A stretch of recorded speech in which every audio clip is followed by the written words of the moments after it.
Assalamualaikum, halo guys, aku Fitri Stiani sebagai host yang akan membawa podcast ini dari awal hingga akhir. Di sini aku nggak sendiri, tapi sama teman-teman yang bakal nemenin dari awal sampai akhir. Nah, selanjutnya ada perkenalan dari teman-teman aku nih. Halo, aku Nabil. Halo, aku Gatan. Halo, aku yang Liza. Halo, aku Aulia. Halo, aku Naza. Langsung aja yuk kita mulai cerita tentang perbandingan dan pemberontakan DITII di Aceh dan GAM atau Gerakan Aceh Merdeka. Nah, menurut kalian nih, awal mula terjadinya peristiwa DITII di Aceh gimana sih? Kemarin sih aku sempat baca-baca kalau awal mula terjadi peristiwa DITII di Aceh tuh gara-gara para tokoh pimpinan masyarakat di Aceh kecewa atas dihilangkannya Provinsi Aceh ke dalam Provinsi Sumatera Utara. Pesan Provinsi Aceh ini tuh menjadikan masyarakat Aceh ngerasa gak dihargain atas jasa perjuangan mereka mempertahankan negara Republik Indonesia di masa revolusi kemerdekaan.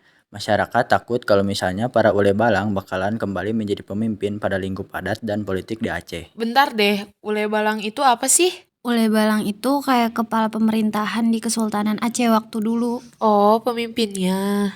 Lanjut ya, masyarakat Aceh itu pengennya menetapkan hukum syariah di kehidupan mereka.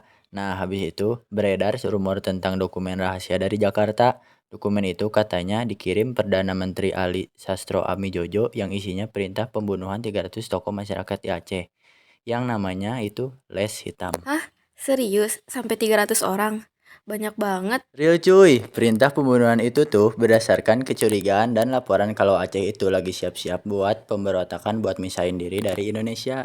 Oh, jadi DITI itu lahir dari kekecewaan para tokoh masyarakat. Iya, bisa dibilang gitu sih. Terus, orang yang terlibat dalam peristiwa itu siapa aja?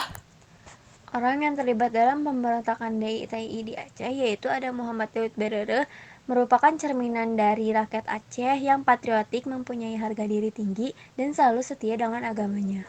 Akibat dari gerakan DITI di Aceh itu apa sih? Yang pertama, ada konflik dan ketegangan antara pemerintah pusat dan kelompok pemberontak yang ingin mendirikan negara Islam wilayah tersebut. Nah, konflik ini juga bisa nyebabin kayak kekerasan, penindasan, sama banyak kerugian di fasilitas yang ada di Aceh. Yang kedua, ada kerugian manusia dan kemanusiaan yang menyebabkan masyarakatnya terlantar, kelaparan, dan kehilangan tempat tinggal. Lalu yang ketiga, ada ekonomi dan pembangunan. Pemberontakan sering menghambat perkembangan ekonomi dan pembangunan wilayah yang terlibat. Yang keempat, isu keamanan nasional. Pemerintah pusat bakal menganggap peristiwa ini sebagai ancaman terhadap keamanan nasional, yang mungkin ngumpulin sumber daya militer dan keamanan tambahan buat nanganin pemberontakan itu. Yang kelima, perubahan sosial dan politik. Nah, masyarakat teh mungkin terpecah karena perbedaan pandangan terhadap peristiwa itu. Dan yang terakhir, yang keenam, operasi militer dan keamanan. Pemerintah mungkin akan melancarkan operasi militer untuk menekan kelompok pemberontak yang akan mempengaruhi kehidupan masyarakat secara keseluruhan. Oh, jadi setiap konflik bersenjata punya dampak negatif buat kehidupan masyarakat dan pembangunan di wilayah itu ya. Iya gitu, Pit. Gerakan DITI itu masih ada gak sih sampai sekarang? Gak ada. Gerakan DITI berakhir itu pas menyerahnya Daud Bereh dan telah dicapai kesepakatan dalam musyawarah kerukunan rakyat Aceh yang isinya itu terbentuknya daerah istimewa Aceh serta kebebasan menjalankan unsur-unsur syariat di dalamnya. Jadi DITI di Aceh terjadi karena Daud Bereh kecewa terhadap kebijakan pemerintah Indonesia yang menggabungkan Aceh ke dalam Provinsi Sumatera Utara. Iya, gitu, Fit. Oh gitu. Tadi kan di awal disebutin bakal ada cerita juga tentang GAM. Nah, GAM itu apa sih? GAM itu Gerakan Aceh Merdeka. Gerakan Aceh Merdeka itu awal mulanya gimana sih? Kejadian awalnya, waktu 4 Desember 1976 di mana Sandi Tiro mengeluarkan pernyataan perlawanan terhadap pemerintahan Republik Indonesia. Pernyataan tersebut dilangsungkan di perbukitan Halimun di kawasan Kabupaten Pidi. Awal masa berdiri GAM itu, nama resmi yang digunakannya Aceh Merdeka atau AM. Pernyataan tersebut dijawab secara militer oleh Soeharto, lalu Hasan Ditiro kabur ke Swedia. Saat berada di Swedia, Hasan Ditiro berpikir bahwa akan melanjutkan gagasan kemerdekaannya membawa rakyat Aceh dengan tekanan pada perjuangan diplomatik. Hasan Ditiro gak mungkin kan gerak sendirian. Siapa aja sih tokoh di belakang Hasan Ditiro? Tokoh yang pertama ada Muzakir Manaf, yang dikenal juga dengan julukan Tengku Bantakiah yang menjabat sebagai Panglima Gerakan Aceh Merdeka.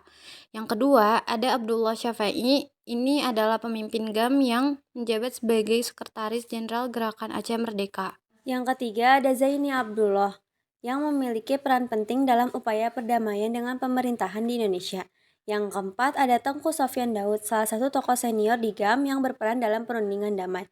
Nah, yang terakhir ada Irwandi Yusuf. Setelah konflik berakhir, beliau menjadi figur politik terkenal di Aceh dan terpilih sebagai Gubernur Aceh pada tahun 2006.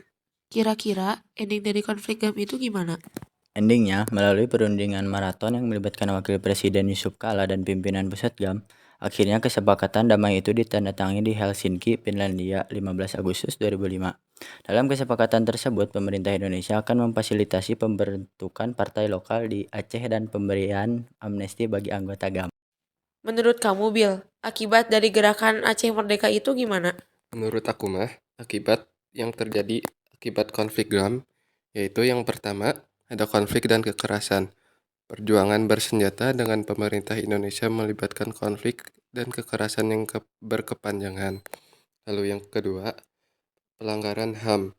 Selama konflik, banyak yang terjadi laporan tentang penyiksaan, pembunuhan, dan penghilangan paksa oleh militer dan GAM sendiri. Lalu yang ketiga, kondisi ekonomi dan sosial. Konflik tersebut menghambat pertumbuhan ekonomi dan pembangunan di Aceh. Investasi terhambat, pendidikan, serta layanan kesehatan terganggu. Yang keempat, perjanjian damai.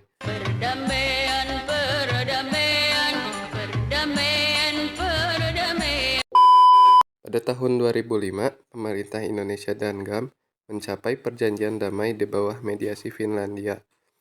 Perjanjian ini dikenal sebagai Perjanjian Helsinki. Terus yang kelima, ada otonomi khusus Aceh. Setelah damai, Indonesia memberikan otonomi khusus pada Aceh. Wilayah tersebut berupa hak istimewa.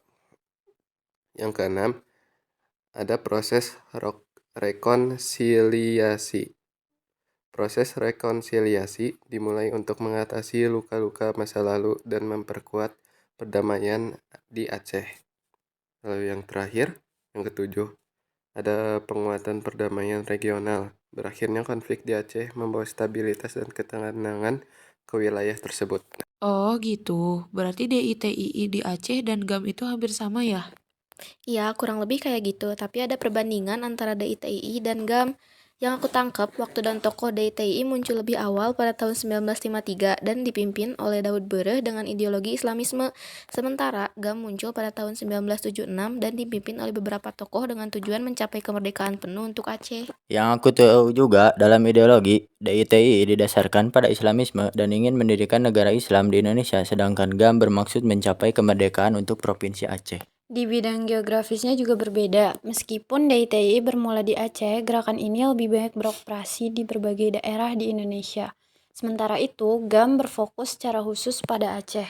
Kalau menurut aku mah, akhir konflik DITII berhasil ditumpas oleh pemerintah Indonesia. Sementara GAM mencapai kesepakatan damai dengan pemerintah melalui proses perdamaian di Helsinki, Finlandia pada tahun 2005 yang menghasilkan kesepakatan MOU Memorandum of Understanding dan memberikan otonomi khusus bagi daerah Aceh.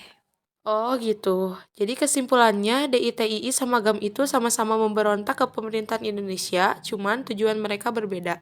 Aku harap semoga podcast ini bisa bermanfaat untuk kalian semua.